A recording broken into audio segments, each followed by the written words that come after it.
Hello, welcome to the channel Wise Stories. Enjoy watching. "Grandma, you look just like the photo in my mom's locket," the boy on the bench said. When the woman looked at the locket, she turned pale, and what she learned about her missing son. Manuela Torres slowly climbed the steps to the apartment building, holding onto the railing. The move had been hard on her. After 40 years of living in her old Riverside apartment, every new day in this unfamiliar building felt like a trial. 3 weeks ago, she had buried her husband, Esteban. His heart had given out. Half a century together, and now nothing but emptiness. Their son Eduardo had disappeared 15 years ago, and there had been no news of him since.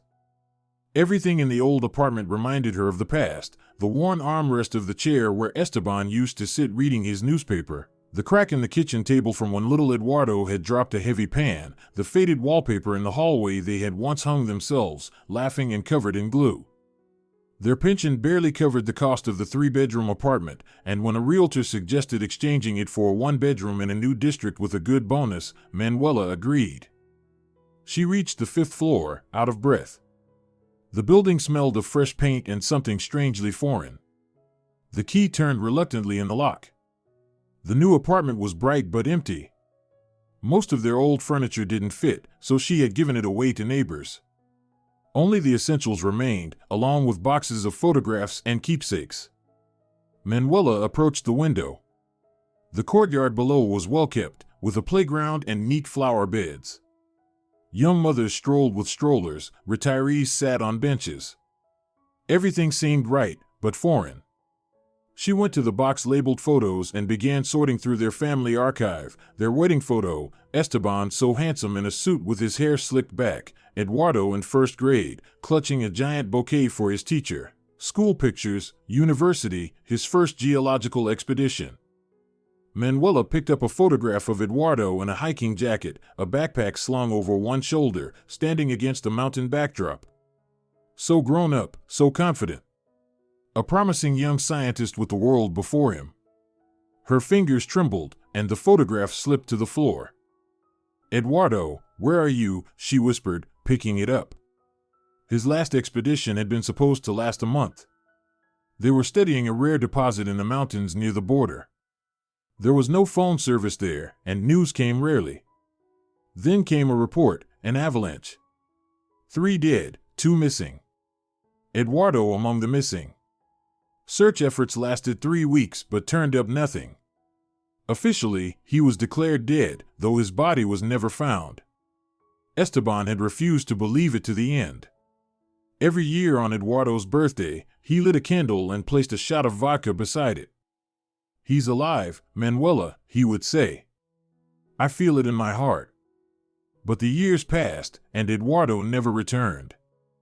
That evening, Manuela went down to the courtyard. The spring air was fresh and scented with lilacs. She walked slowly along the paths, observing her new neighbors. No one paid her any attention, just another elderly woman. Sitting down on a bench near the entrance, she pulled out her knitting, an old habit to calm her nerves. Her needles clicked rhythmically as her thoughts flowed like a shallow river around the rocks of memory. "Are you the new grandma?" came a child's voice. Manuela looked up. In front of her stood a boy of about 10, skinny, with tousled blonde hair. He studied her curiously. "Yes, I just moved here," she answered, setting her knitting aside. The boy sat down beside her, swinging his legs in worn sneakers. "I'm Samuel. I live in the 3rd entrance." "Which one are you in?" "The 1st, apartment 27. "But why aren't you in school, Samuel?" "Short day today. Last class was canceled," he explained, pulling a candy from his pocket and offering it to her. "Want one?" She smiled and shook her head. There was something strikingly familiar about the boy, the tilt of his head, the shape of his eyes. Samuel leaned closer to look at her knitting, and a ray of sunlight highlighted a small mole under his right eye. Manuela froze. Esteban had had a mole in exactly the same spot. So had Eduardo. "Is something wrong?" Samuel asked, noticing her stare. No. It's just..." She faltered, unsure what to say. Samuel smiled, and that smile struck her heart. It was the same crooked smile Esteban had had as a boy. "Grandma, you look just like the photo in my mom's locket," he said suddenly, looking at her with childlike openness. Manuela flinched. "What photo, Samuel?" "My mom has a locket with a photo in it. She said it's my dad's mom, my grandma. But she doesn't know me," he explained. "Want to see my stones too?" Without waiting for an answer, he poured a handful of colorful stones onto the bench. Among them gleamed a piece of green stone veined with white. "That's malachite," Samuel said proudly. "My dad was a geologist. He collected rocks. Mom says I look like him." Manuela's breath caught. Malachite. Eduardo had collected malachite samples since childhood. What if? "Samuel, where's your mom?" she asked as casually as she could. "At work. She's a nurse at the clinic, and in the evenings she works at a private practice. I'm home alone after school." "I have keys," he said, showing her the lanyard around his neck. "And your dad?" she asked quietly. Samuel shrugged. "I don't know him. He left before I was born. Mom says he was a good man, but something bad happened." A ringtone interrupted them. Samuel pulled an old smartphone from his pocket. "Mom's calling." "I have to go," he said, gathering his stones. "Come visit, Grandma. Third entrance, apartment 42. The boy ran off, leaving Manuela in turmoil. Her heart pounded wildly. This boy, he looked so much like Esteban at that age. The mole, the malachite, the geologist's father. She knew it was madness. Knew she couldn't afford to hope after all these years. But her heart beat out one phrase in her mind: what if? That evening, Manuela couldn't sleep. She laid an old photo of young Esteban on the table. The resemblance was uncanny, the same features, the same eyes, even the mole in the same place. Of course, it could just be a coincidence. There were many lookalikes. But the locket with her photo, the malachite, the geologist's father. Maybe it was just the imagination of a lonely old woman. But something deep inside told her she had to learn more. She had to meet Samuel's mother. But how? How to do it without seeming like a nosy old lady? Manuela lay in bed but couldn't sleep. A long-forgotten warmth flickered in her heart, the sense that life might still hold surprises. Could fate really have come full circle?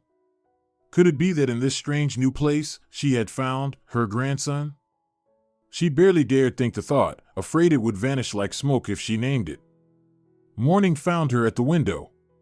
She watched the schoolchildren heading to class and spotted Samuel's tousled blonde head among them. He bounced along the path, chewing something. Suddenly he looked up, sensing her gaze, and waved.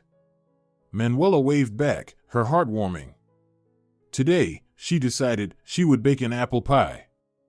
A pie was a good excuse to visit a neighbor. No one would think it strange for an elderly woman to seek friends in a new place. The next morning, Manuela woke early. In her dreams, she had seen Eduardo, young, smiling, just as he had been before his last expedition. Though she couldn't remember his words, she still felt the warmth of his presence. The pie turned out beautifully, golden, aromatic, with juicy apple filling. Covering it with a towel, Manuela carefully carried it to the third entrance. Her heart pounded like a teenager's before a first date. She hesitated before apartment 42. Maybe I shouldn't? What will she think? How can I explain my visit? But an inner voice urged her on, go. This is your chance. Samuel opened the door. Seeing Manuela, he beamed. Grandma. You came, he exclaimed. Mama, we have a visitor. A young woman appeared from inside the apartment. Tired, with dark circles under her eyes, but beautiful, her chestnut hair tied in a messy bun, her thin face dominated by large gray eyes. Hello, she said cautiously. Good afternoon, I'm Manuela, your new neighbor from the first entrance, the elderly woman said quickly. I met Samuel yesterday, such a wonderful boy. I baked a pie and thought I'd bring some over. Samuel, catching the scent of the pie, bounced with excitement. Mama, it's the grandma I told you about. Let her in, please. The young woman smiled, transforming her face, making it look younger and softer. Please, come in. I'm Clara. Sorry about the mess, I just got off my shift. The apartment was small but cozy, clean, with children's drawings on the walls. Clara set the kettle to boil and brought out plates for the pie. I was so tired yesterday, I didn't get much out of Samuel about his new friend, Clara confessed. He just said you were very kind and looked like his grandma from the photo. Manuela felt a lump in her throat. You have a wonderful son, she said. So well-mannered. Yes, he's my pride, Clara said, pouring coffee. He's good at school, especially the sciences. And he's got a golden heart, despite growing up without a father. Samuel, munching on the pie, proudly showed Manuela his stone collection, neatly arranged in an old candy box. This is granite, this is quartz, and this one, malachite, is my favorite. You're just like my son when he was little, Manuela said before she could stop herself. He loved collecting rocks too, and he became a geologist. Really? Samuel's eyes lit up. I want to be a geologist too, like my dad. Mama, can I show Grandma Manuela my encyclopedia? Clara nodded, and Samuel ran off. He's always been that way, Clara said fondly. Obsessed with rocks and minerals. Must be in his genes. And his father. Manuela began carefully. Clara's face tightened slightly. His father. It's complicated, she said quietly. We met at a mountain resort. I was there on a hospital voucher. He was with a research group. We spent 2 wonderful weeks together. And then, he disappeared. Disappeared? Manuela echoed. Yes. We were supposed to meet one evening, but he never came. I waited, searched, asked around. His belongings were still in his room, his documents too, but he was gone, like the wind. Samuel returned, carrying an old encyclopedia and an open locket. Here. Look, this is my grandma, my dad's mom. Manuela took the locket and froze. Staring back at her was her own younger face, a photo taken at the summer house when Eduardo was 15, her favorite photo, a copy of which she had always kept in her wallet. Where did you get this? She whispered. It's the only thing left from Oscar, Clara said gently. He said it was his mother, but he never talked much about his family. Just said they weren't close. He also left behind a pendant he always wore, a malachite amulet. A pendant? Manuela's vision blurred. Yes, a beautiful old one. Samuel, go get it, please. The boy ran off and returned with a small wooden box. Inside, on a velvet cushion, lay a pendant, green malachite, set in ornate silver. Manuela reached out with trembling fingers. There was no doubt. It was the family heirloom she had given Eduardo before his last expedition. Are you all right? Clara asked anxiously. You've gone so pale. It's just, this pendant looks exactly like the one I gave my son. A heavy silence fell. Clara stared at her, amazement growing. What did your son look like? She asked softly. Tall, blonde, blue eyes. A small mole under his right eye, Manuela said, looking at Samuel, the same mole. My husband had it too. Her heart pounded so wildly she thought it might burst. Could it be? Could fate have made such an impossible turn? And his name? Clara asked. Eduardo. Eduardo Torres. A geologist. He disappeared 15 years ago during an expedition. Clara covered her mouth with her hand, eyes wide. But Oscar. He said his name was Oscar. He never told me his real name. Samuel looked from his mother to Manuela, sensing something important but not understanding. Mama, is she really my grandma? He asked finally. Manuela couldn't speak. Tears streamed down her face. 15 years of pain, 15 years of searching and praying, and now, this encounter, as if from a novel. I don't know, Samuel, Clara whispered. But it really seems that way. She retrieved an old photo album. This is the only picture I have of Oscar, taken at the resort the day before he vanished. Manuela took the worn photo in shaking hands. Looking back at her was Eduardo, slightly thinner, his hair grown longer, but unmistakably him. This is Eduardo, she whispered. This is my son. Clara sat down beside her, gazing at the photograph with dawning understanding. But why did he take another name? Why didn't he come back to us?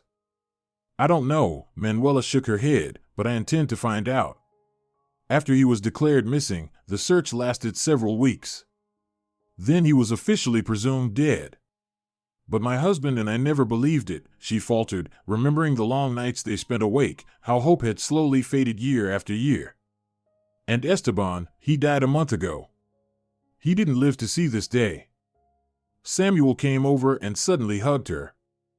Don't cry, Grandma, he said seriously. We're together now. I've always wanted a real grandma. Manuela pulled the boy close, breathing in the sweet scent of his hair. A grandson. She had a grandson.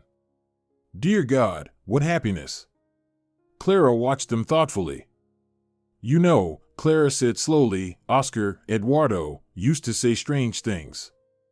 Sometimes he'd wake up in the middle of the night, sweating, talking about fragments of memories. About a laboratory, about some formulas. I thought it had something to do with his work. And he often said someone was watching him. That he couldn't go home or he would put some people in danger. Danger? Manuela repeated. But why? What happened to him? I don't know, Clara shook her head. He never told me any details. Only once, when he had a high fever, he was delirious and mentioned a formula and someone who wanted to steal it. Later, when I asked him about it, he said he couldn't remember. The room filled with silence, broken only by the ticking of a wall clock. 3 people, bound together by the invisible threads of fate, sat trying to process the sudden revelation. We need to find him, Manuela said firmly at last. Find out what happened. Maybe he's still in danger. Maybe he needs help. Clara nodded, a determined light in her eyes. You're right. We have to try. For Samuel, for you, for all of us. From that day on, Manuela's life gained a new meaning. She would visit Samuel after school, help him with his homework, bake his favorite pies, listen to his stories about school, friends, hobbies. Every word, every gesture reminded her of Eduardo, of Esteban. It was as if a piece of her husband and son had returned in the form of this wonderful boy. Clara, initially a little cautious, soon grew used to Manuela's presence and came to treat her almost like a mother. Working 2 jobs, she gratefully accepted the help of the elderly woman with looking after her son. And for the first time in many years, Manuela felt needed. One day, while helping Samuel with his science homework, she told him about geologists' work, about Eduardo's expeditions, and how he loved collecting rocks and minerals since childhood. Just like me, the boy exclaimed enthusiastically. So I got it from my dad? Yes, Manuela smiled. And from your grandfather too. Esteban was an engineer, but he loved stones almost as much as Eduardo. They even had a game. Your grandfather would bring home an unusual rock, and Eduardo had to guess what mineral it was. Do you still have Dad's collection? Samuel asked, turning to Clara. Of course, Manuela nodded. It stood in his room all these years. I brought it with me, I couldn't leave it behind. Would you like me to bring it over sometime? Samuel's eyes lit up. I'd love that. With each passing day, Manuela became more and more convinced that Samuel was Eduardo's son. There were too many coincidences, too many shared traits. And the locket with the photo was undeniable proof. But what had happened to Eduardo himself? Why had he taken another name? Whom was he hiding from? And where was he now? These questions wouldn't leave her alone. She knew she had to find answers. At the end of their second week of knowing each other, Manuela decided it was time for a serious conversation with Clara. She waited until Samuel went to his room to do homework, then pulled an old photograph from her bag. "Look closely," she said quietly, handing over the photo. This was Eduardo, shortly before he disappeared. Clara took the picture. It showed a young man in a hiking jacket, leaning on a geologist's hammer, standing against a backdrop of rocky cliffs. His smile, his sun-squinting eyes, the tilt of his head, it was unmistakably the man she had known as Oscar. "It's him," Clara whispered, tracing the photo with her fingers. "There's no doubt. But he looks so much happier here. More confident." "Of course he was happier," Manuela said softly. Back then, he still knew who he was. He was Eduardo, a promising young scientist with family, friends, plans for the future. Clara returned the photo, her eyes brimming with tears. "I spent years wondering why he left," she admitted. "I thought maybe he got scared when he found out about the baby. But if everything you're saying is true, then he didn't abandon us on purpose." "He would never have abandoned you," Manuela said firmly. "Eduardo was responsible and reliable. If he left, something serious must have happened. And I intend to find out what." "But how?" Clara asked quietly. "It's been 15 years. I have an old friend, Xavier Robles. Esteban and I were close with him since our university days. He worked in the prosecutor's office. He's retired now but still has connections. I've already spoken to him. He promised to help." Clara thoughtfully twirled a strand of hair around her finger, a nervous gesture Manuela had already noticed. "And what if we find him? What if he started a new life, has a new family?" she asked softly. "It's been so long." Manuela covered Clara's hand with her own. "Whatever we find, Clara, we'll face it together. The important thing is to know the truth. For Samuel, for all of us." The next day, they met Xavier at a small cafe near their home. A tall, silver-haired man with a military bearing listened attentively as they told their story, studying the photographs carefully. "So, 15 years later it turns out Eduardo didn't die, but lost his memory, took on a new name, met Clara, and then disappeared again," he mused. "Interesting. Very interesting. And no clues about where he is now?" "None," Clara shook her head. "No one has seen him since that night." "Did you report it to the police?" "Of course," Clara nodded.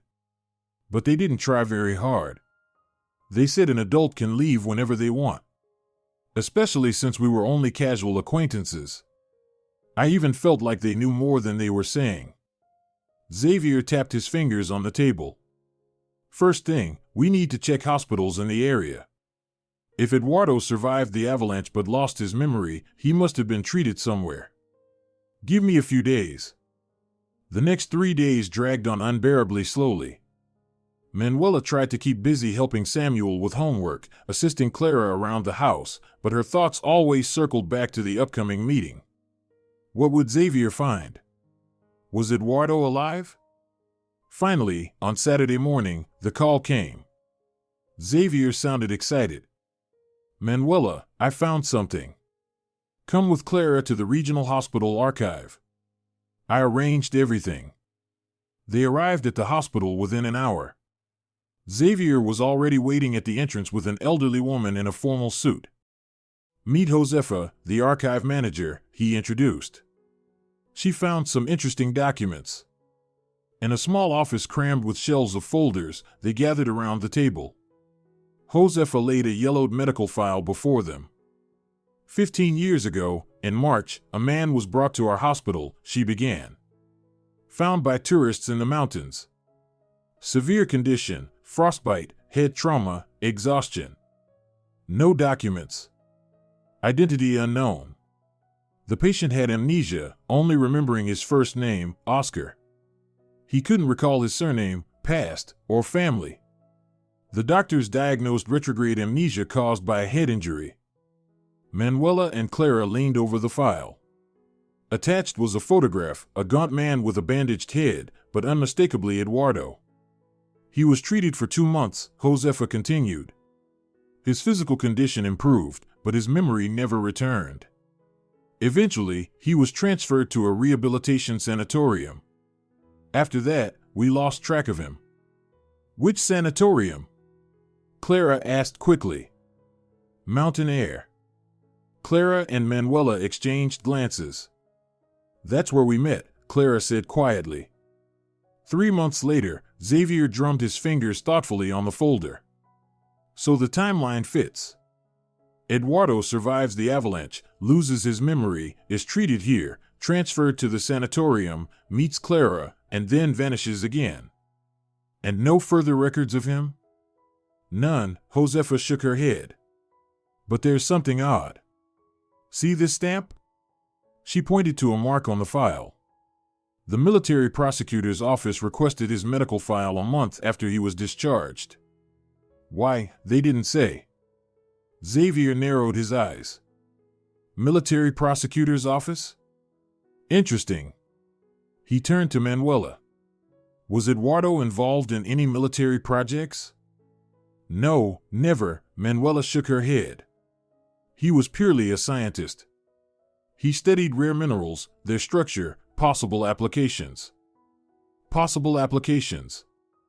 Xavier echoed thoughtfully. Do you remember exactly where the expedition disappeared? Near the border, Manuela answered. Why do you ask? Because there was a secret Ministry of Defense facility nearby, Xavier said. I don't know all the details, but I heard about it from colleagues. It's possible that Eduardo's expedition got too close to the restricted zone. The room fell silent. Everyone was lost in thought, trying to piece together the fragments of the puzzle. And what about the other expedition members? Clara suddenly asked.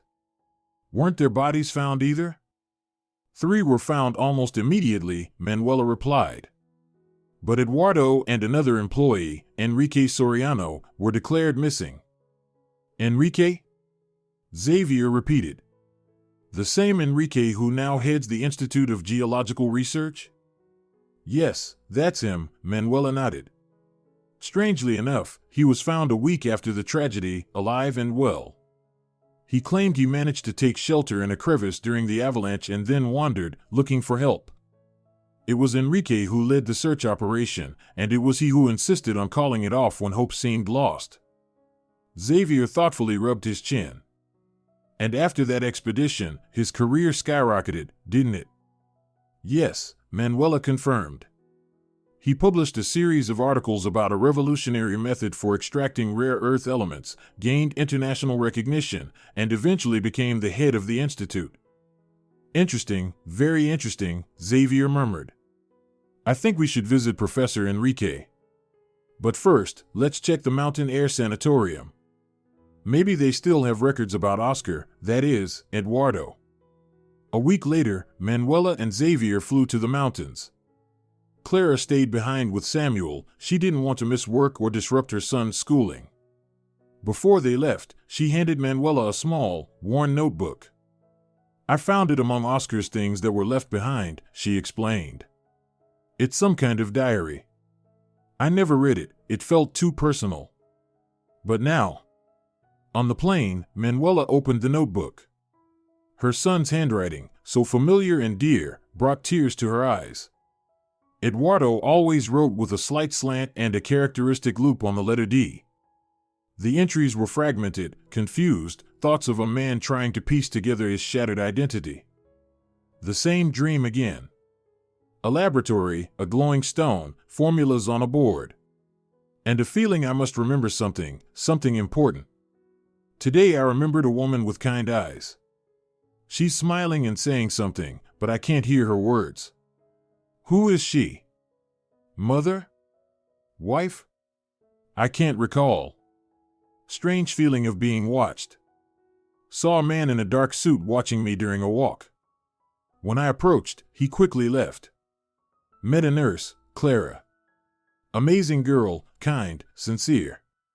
With her, I feel peace for the first time in a long while. Clara showed me a childhood photo of herself.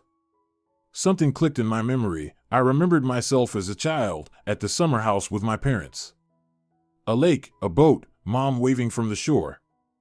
I think I'm starting to remember. And my first name, maybe not Oscar either. Something with an E? Eduardo? The last entries grew more disturbing. Today I saw a man in the sanatorium lobby, someone I think I knew before. He looked at me with a strange expression, shock and fear. When I approached, he quickly disappeared. Who is he? Why do I feel threatened? I remembered. A structural analysis formula for extracting rare earth elements. My work, my discovery. And the man from the lobby, it's ES, my colleague. He knows who I am. Why didn't he approach me? The final entry, dated the day Eduardo disappeared, was short and alarming. ES came at night. Said I was in danger. That people were looking for me, wanting the formula. That I needed to disappear if I wanted to keep my family safe. He knows I remembered. I don't trust him, but I have no choice. Clara, forgive me. Manuela closed the notebook, her hands trembling. ES Enrique. He found Eduardo at the sanatorium, realized his memory was returning. And then what? Forced him to disappear? Threatened him? Harmed him? At the Mountain Air Sanatorium, they faced disappointment. In 15 years, the entire staff had changed. The archives from that period had been destroyed during the administration's move to a new building. The old building where Eduardo had lived had been demolished and replaced with a modern swimming pool. Their only lead was an elderly nurse, Susanna, who had worked at the sanatorium since ancient times. She vaguely remembered the amnesiac patient. Yes, there was one, she nodded, studying the photo. Quiet, polite. A professor visited him too, someone well known. Everyone leaned in. Do you remember the professor's name? Xavier asked. No, dear, she said, shaking her head. But he was tall, distinguished looking, with a small beard. And he had a medal on his jacket, I remember noticing that. Manuela and Xavier exchanged glances. Enrique had been awarded a medal for his scientific achievements. And what happened to the patient?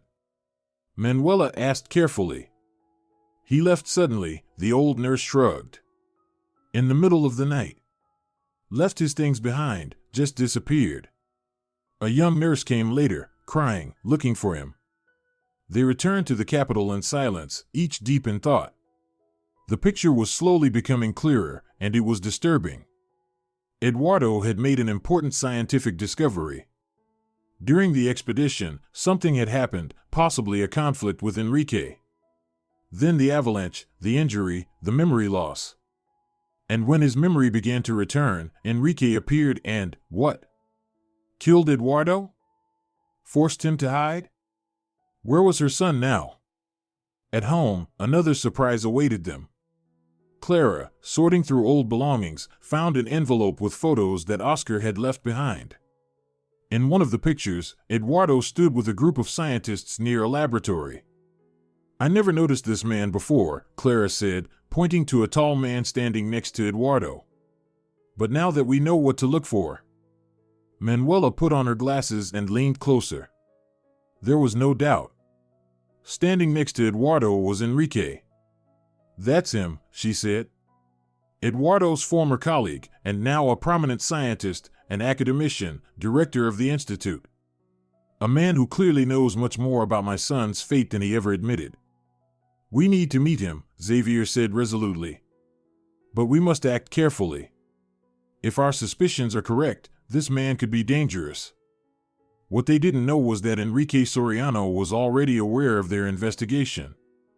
And very soon, he would come knocking on Clara's door himself. The doorbell rang unexpectedly. It was Tuesday, around 7 in the evening. Manuela wasn't due for another hour to watch Samuel while Clara was on her night shift at the private clinic. Who could it be at this hour?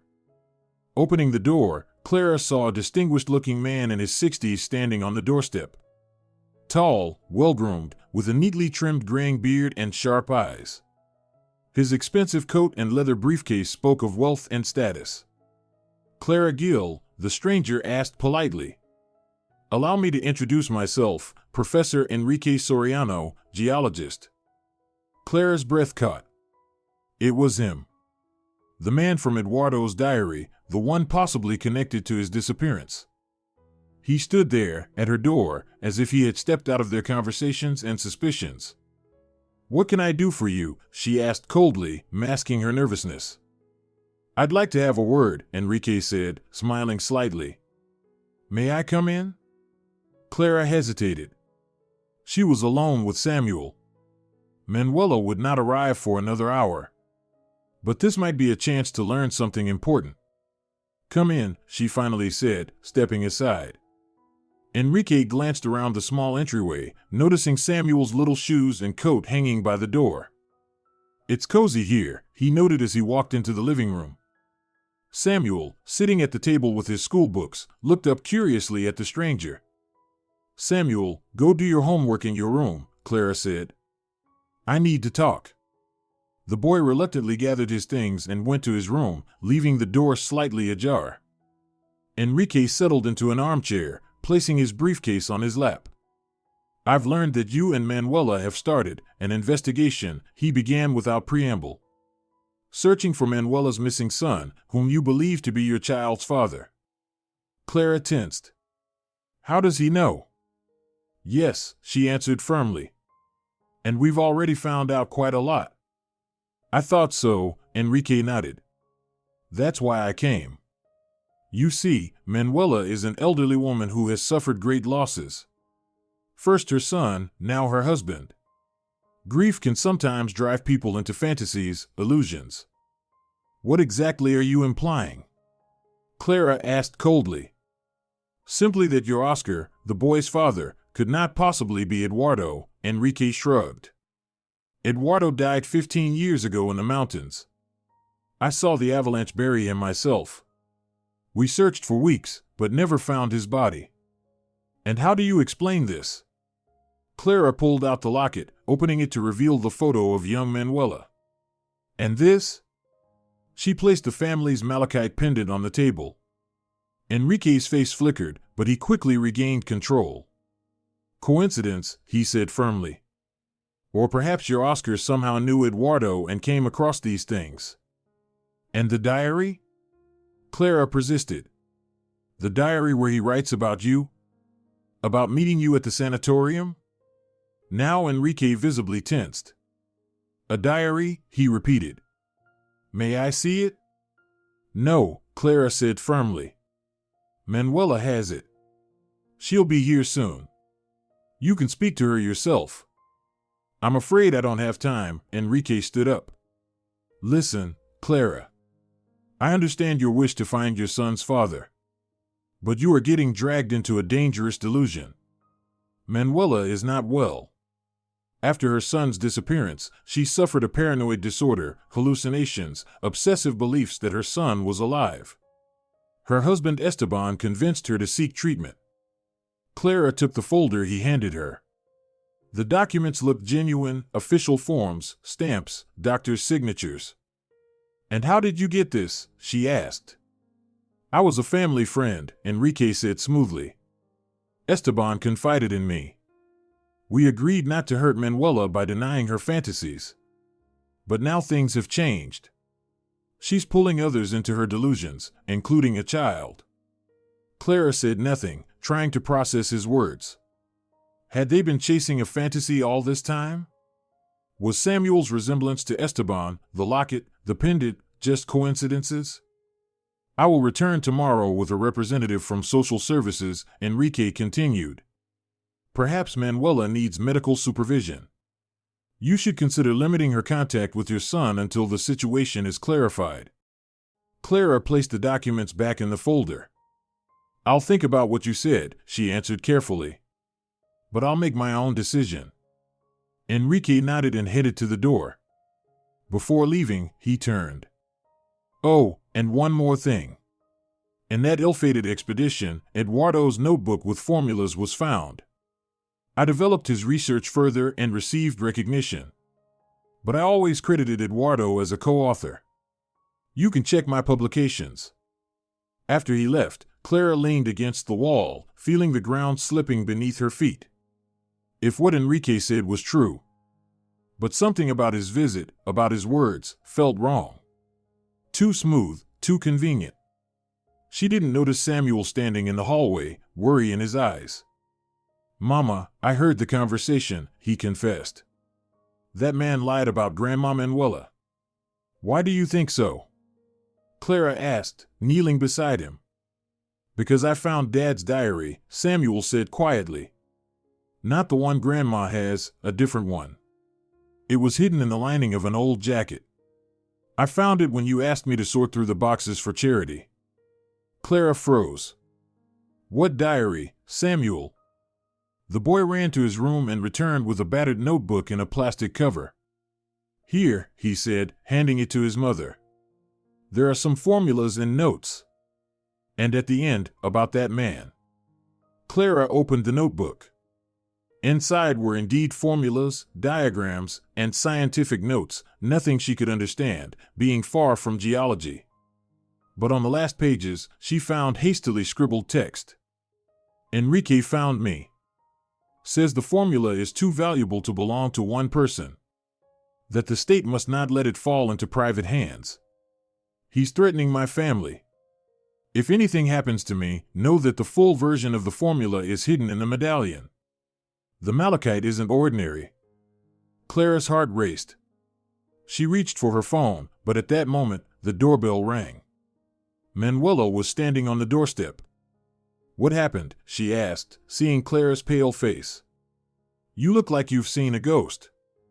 Clara pulled her into the apartment and quickly told her about Enrique's visit, showed her the documents and the diary Samuel had found. "It all fits," Manuela said quietly after reading the final entry. "He stole Eduardo's discovery, and Eduardo himself. What did he do to him? The most important thing now is to prove that you are not mentally ill, and that Samuel really is Eduardo's grandson," Clara said determinedly. "And for that, we need to figure out this formula. What did he mean by in the medallion?" They examined the medallion carefully. It was just an ordinary old locket with a photograph inside. Nothing special. "Maybe not this medallion," Samuel suggested, turning the malachite pendant over in his hands, "but the pendant? It opens like a locket too." The boy pressed a hidden clasp, and the pendant sprang open. Inside, instead of a place for a picture, there was a tiny paper disc covered in microscopic symbols. "We need a magnifying glass," said Manuela, squinting. Samuel dashed off to his room and returned with a magnifying glass from his Junior Explorer kit. Through it, rows of formulas, equations, and chemical symbols became visible, the work Eduardo had spent years on, his great discovery, his intellectual legacy. "We don't understand any of this," Clara sighed. "How will it help us prove the truth?" "But I know someone who will understand," Manuela said. "Ricardo Carrasco, Eduardo's former academic advisor. He's retired now, living in the suburbs. If anyone can confirm this is Eduardo's work, it's him." Their conversation was interrupted by another knock at the door. It was Xavier, and the expression on his face was grim. "Manuela, Clara, we have a problem," he said quickly, stepping inside. "Enrique has filed a complaint with the police. He's accusing Manuela of harassment and of violating his privacy. He's also requested Child Protective Services to inspect Samuel's living conditions, suggesting that the child is under psychological pressure from a mentally unstable elderly woman." Clara turned pale. "He has no right." "Formally, he does," Xavier sighed. "Especially with these medical documents about Manuela's mental health.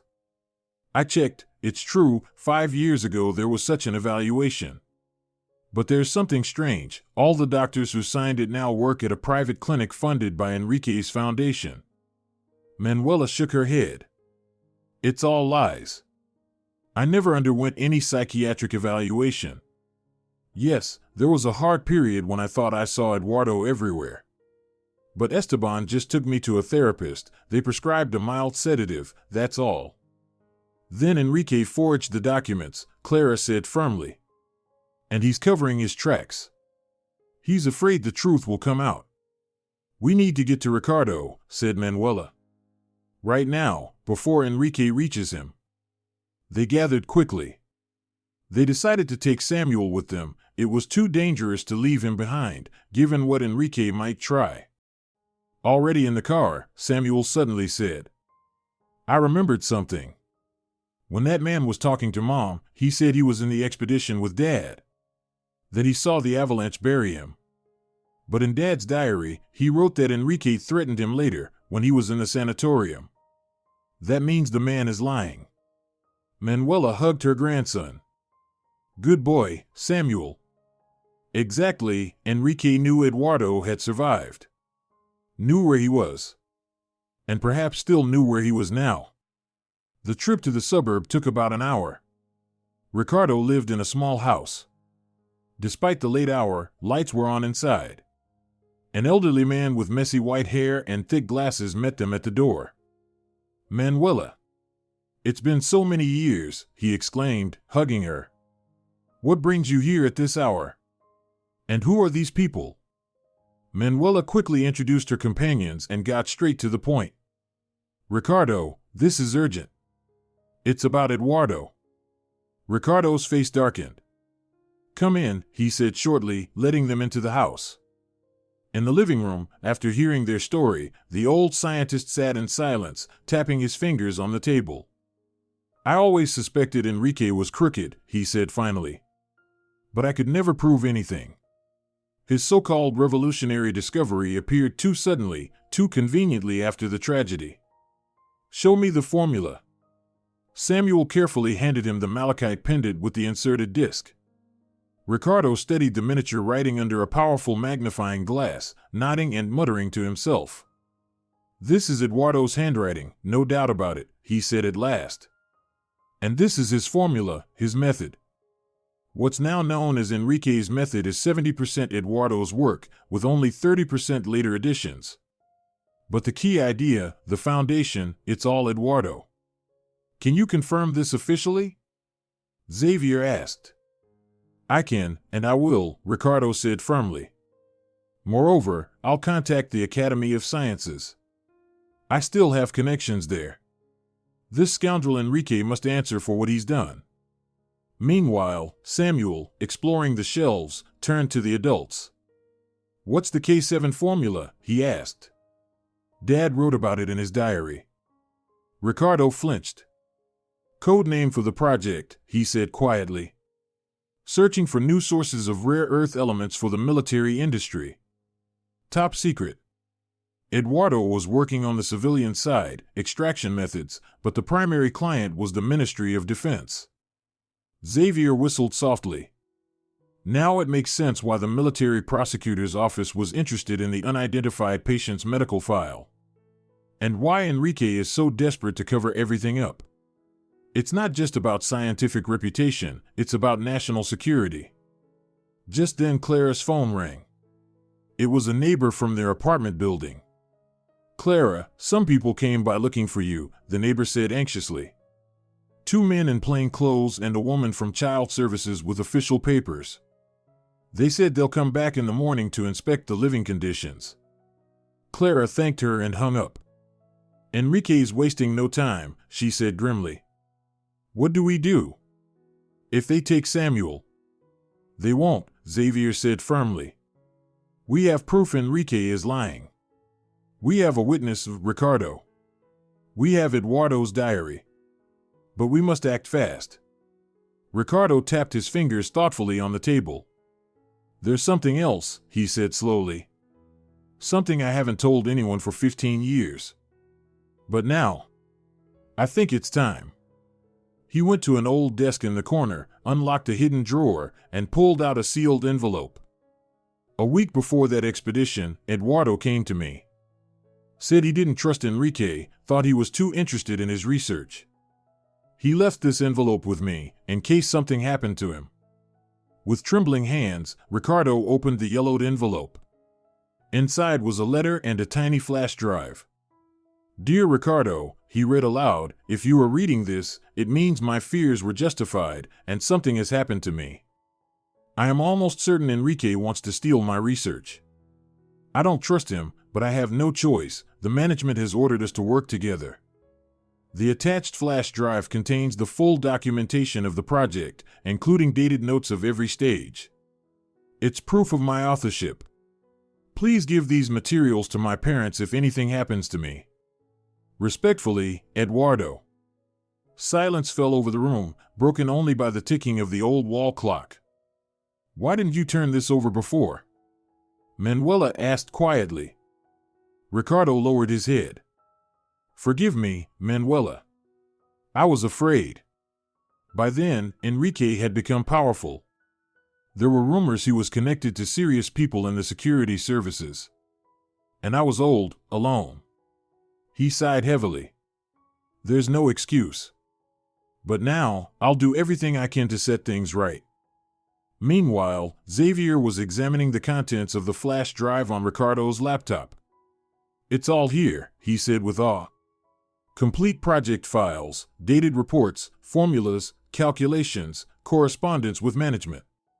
Irrefutable proof that the core work was done by Eduardo before his disappearance.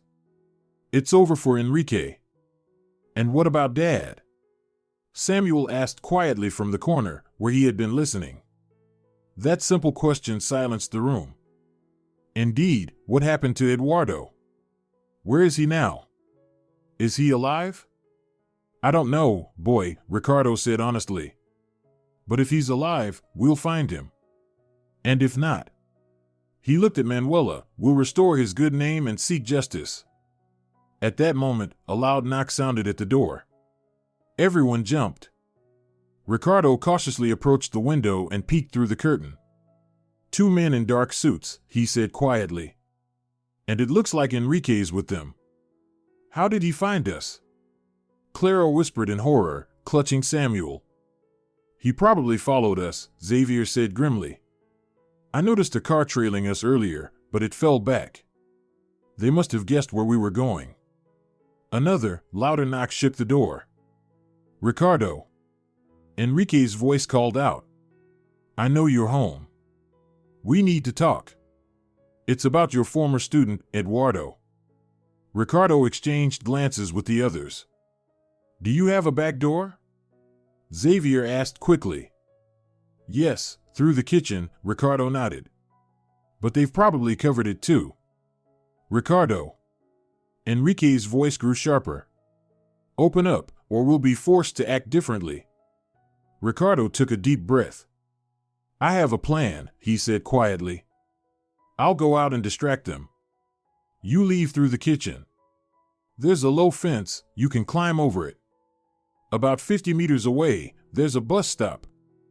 Xavier, get Manuela, Clara, and the boy there and get out fast. Go to your journalist friend. The flash drive is our insurance. But what about you? Manuela asked in alarm. Don't worry about me, Ricardo smiled. Old foxes know how to deal with hunters. I know Enrique better than he thinks. The noise at the front door grew louder. It sounded like they were about to force it open. Go, quickly, Ricardo whispered, pushing them toward the kitchen. And good luck.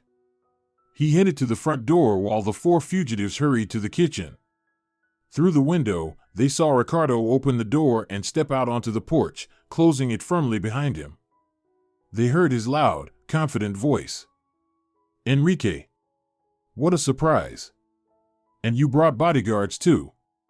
Aren't you afraid the neighbors will start talking? We like things quiet around here.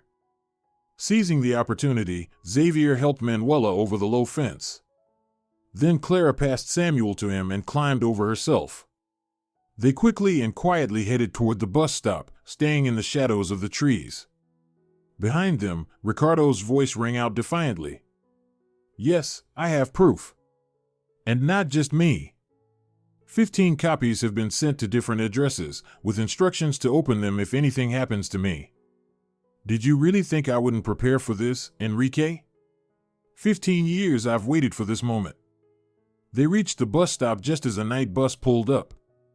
From the bus window, they saw Enrique and his men rushing toward a black SUV. "Where to now?" Clara asked.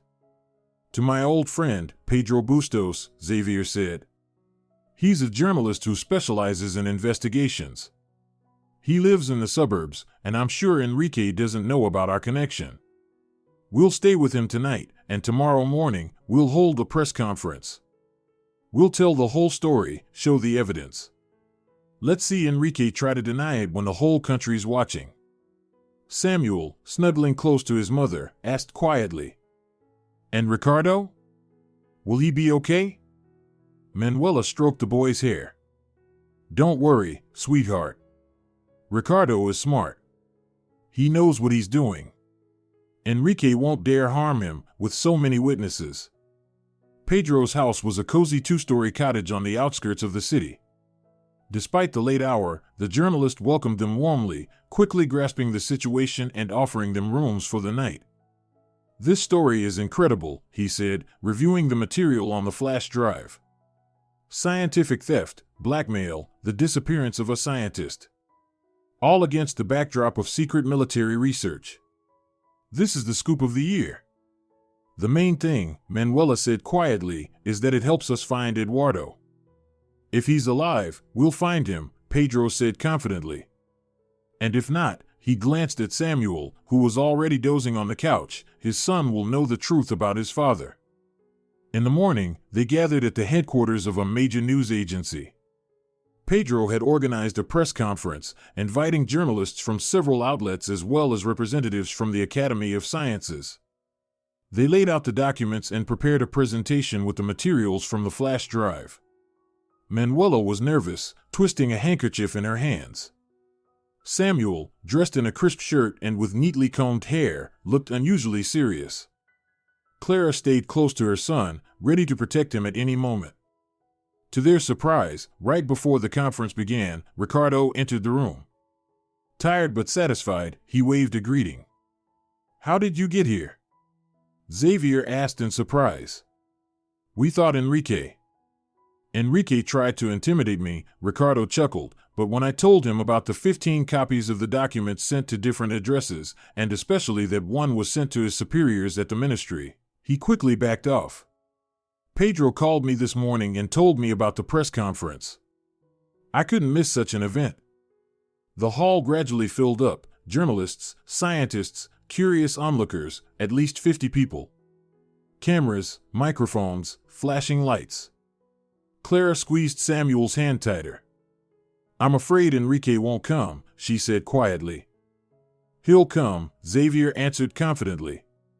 "A man like him can't resist trying to control the situation. He'll show up, try to discredit us, make us look crazy."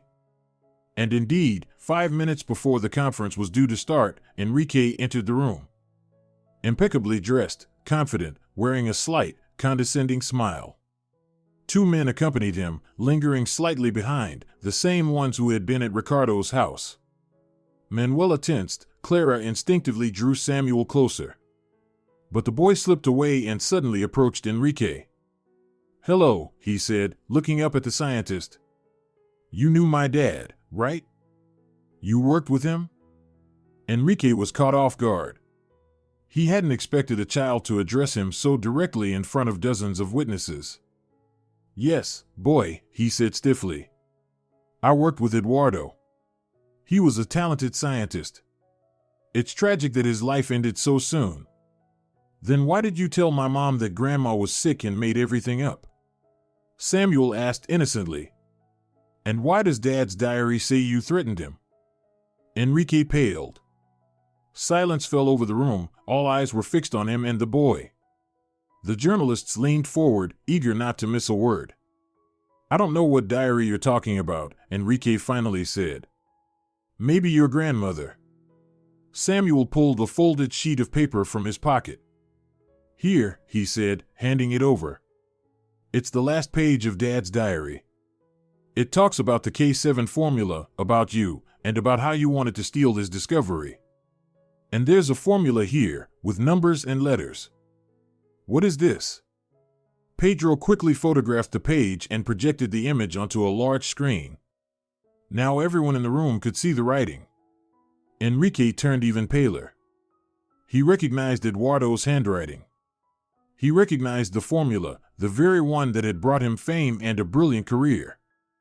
"It's a forgery," he finally blurted out. "An obvious fake. I don't know why these people are persecuting me, tarnishing my name." "And is this a forgery too?" Ricardo asked, stepping onto the stage and holding up the flash drive.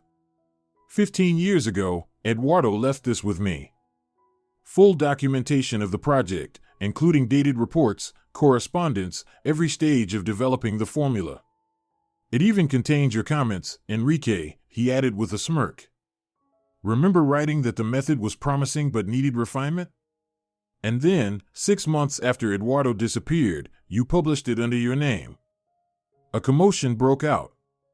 Journalists rushed to the microphones, shouting questions.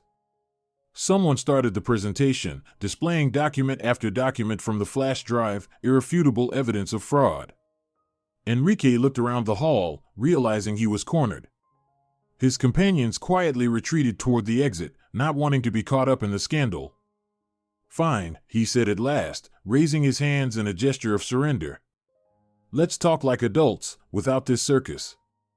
"That's exactly what we tried to do from the beginning," Manuela said coolly. "But you preferred threats, document forgery, slandering me, intimidating Clara, and even involving Child Protective Services against us." Enrique sighed heavily. "I admit that the core of the method known as the Enrique method truly belongs to Eduardo," he said slowly. "I merely refined and developed his ideas. And yes, I didn't always properly credit his contribution in my publications. That was a mistake. I'm willing to apologize and correct the record. I believe we can arrange compensation for Eduardo's family and restore his name in the scientific community." "Where's my dad?" Samuel asked directly, looking Enrique in the eyes. "Is he alive?" Silence fell again. Everyone waited. "I don't know," Enrique finally said. "I swear, I don't know. Yes, I found him at the sanatorium. I recognized him despite the different name. I realized he was regaining his memory. And I panicked. I was afraid he'd expose me, ruin my career, destroy everything I had built." "And what did you do?" Manuela asked quietly. "I told him people from the intelligence services, tied to the K7 project, were after him. That if he returned home, his family, you and Esteban, would be in danger. That the only way to protect you was to disappear. I arranged new documents for him, a train ticket. After that, I don't know. He could have gone anywhere, to China, Japan, Korea. He could have stayed in the country under a new name. Or..." He didn't finish, but everyone understood the implication. Eduardo might not have survived these 15 years. "You claim you didn't harm him?" Xavier asked harshly. "No." Enrique looked genuinely indignant. "I never wished him dead. I just wanted him gone from my life."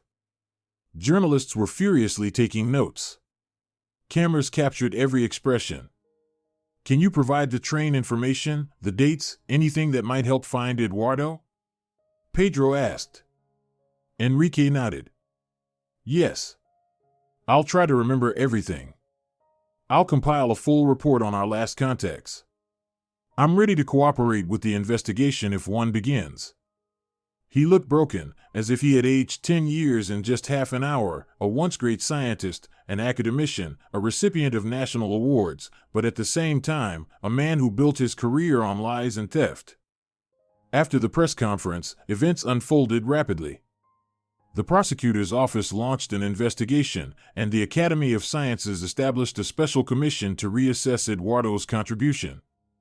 Enrique, seeking to lessen his guilt, provided all the information he had about Eduardo's possible whereabouts. The search lasted several months. All possible routes were traced, hundreds of witnesses questioned.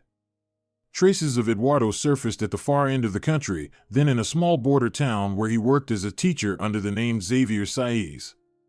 Later he appeared in Korea, then Japan. But after 2015, the trail went cold. No one could say for certain what had happened to Eduardo. A year after the famous press conference, Manuela, Clara, and Samuel sat in the spacious kitchen of their new apartment. A 3-bedroom, bright and airy home in a good neighborhood, affordable thanks to the compensation Enrique paid the Torres family following a court ruling. Much had changed in that year. Eduardo's name was restored in the scientific community. Now the method was officially called the Eduardo Torres method. Enrique lost several honors and was forced to resign as director of the institute, although he avoided criminal charges thanks to his cooperation with investigators. Eduardo was still not found. But hope remained. An international search continued, and information about him had been sent to every country he might have reached. Samuel sat at the table, diligently working on his physics homework. He had grown taller, more mature. His interest in geology and natural sciences had only strengthened, genetics showing their influence. "Grandma, can you check this for me?" he asked, handing his notebook to Manuela. She put on her glasses and carefully reviewed the solution. "Perfect, Samuel," she smiled. "You have a mind for mathematics, just like Grandpa Esteban." Samuel smiled back and returned to his books. Clara, chopping vegetables for a salad, looked at her son with tender affection. "You know," she said softly to Manuela, "sometimes I think maybe it was all meant to happen this way. If I hadn't moved into that building, if Samuel hadn't met you on that bench." "Destiny," Manuela nodded. "I believe destiny brought us together. And maybe someday it will bring Eduardo back to us too." Clara sighed. "Sometimes I think I see him in a crowd. Or hear his voice. Silly, right?" "No," Manuela shook her head. "Love doesn't die, even after many years. It just changes form, becoming a gentle light that warms but doesn't burn." The doorbell rang. Samuel jumped up. "I'll get it." At the door stood a courier with a large box. "Package for Samuel," he said. The box was heavy. No sender was listed, only a transport company address. When they opened it, they found a collection of minerals, beautiful specimens from all over the world, carefully packed in individual compartments. And a note for the young geologist: "Continue the tradition." The handwriting was shaky, as if the writer had used his left hand or tried to disguise his usual style. But Manuela would have recognized it anywhere. It was Eduardo's handwriting. "He's alive," she whispered, clutching the note to her chest. "And he knows about Samuel." Samuel eagerly examined the collection. "Look. Each mineral has a label and a map showing where it was found." He stopped, staring at a piece of malachite with a unique pattern. "This is exactly like the one in your pendant," Manuela nodded. "From the same deposit your father studied." Clara carefully picked up one of the stones. "So he's still somewhere in the country," she whispered. "Why doesn't he come back?" "Maybe he's still afraid," Manuela answered. "Or he doesn't fully remember. The trauma could have lasting effects. But he knows about Samuel. He cares. And maybe one day, he'll find the strength to return." They decided not to tell the authorities about the package. It remained their secret, a small thread of hope that one day their family would be whole again. Life went on. Manuela, Clara, and Samuel formed a new family, not the one they had once dreamed of, but a strong one, filled with love and support. They often visited places tied to Eduardo's work: the institute where he had worked, the geological museum displaying his discoveries, the mountains where the fateful expedition took place. For Samuel, his father became a hero, a man who made a vital scientific discovery but became a victim of envy and ambition. The boy was determined to follow in his father's footsteps and become a geologist himself. His teachers marveled at his extraordinary talent for natural sciences. And every year, on Eduardo's birthday, another package would arrive, always from a different city, always filled with new minerals for Samuel's growing collection. No signature, no return address, only the familiar words: "Continue the tradition." They knew someone out there was watching over them, someone who might not fully remember the past but felt the bond. someone who, perhaps one day, would find the way home. And every night before bed, Samuel would go to the window and look up at the stars. "Good night, Dad," he would whisper. "Wherever you are." And somewhere far away, in a small northern town, a man with tired but kind eyes also gazed up at the stars. He remembered little of his life. Names, faces, events, all had faded from his memory after that long-ago injury. But sometimes, especially at night, he would feel a strange restlessness, a longing to go somewhere, to find someone. And every year, he sent a package to an address he had once found, without fully understanding why, in an old notebook. Maybe one day his memory would return completely. Maybe one day he would understand who these people were and why they meant so much to him. And then he would find his way home. To the son he had never seen. To the woman he had once loved. To the mother who had never stopped believing. Meanwhile, the boy from the neighboring building grew up, surrounded by the love of two women, united by one fate and one hope. He carefully treasured the collection of stones sent by an unknown giver from the edge of the world, the last fragile thread that connected him to the father he had never known, but always felt deep within his heart. If you're enjoying it as well, leave a like and subscribe to the channel.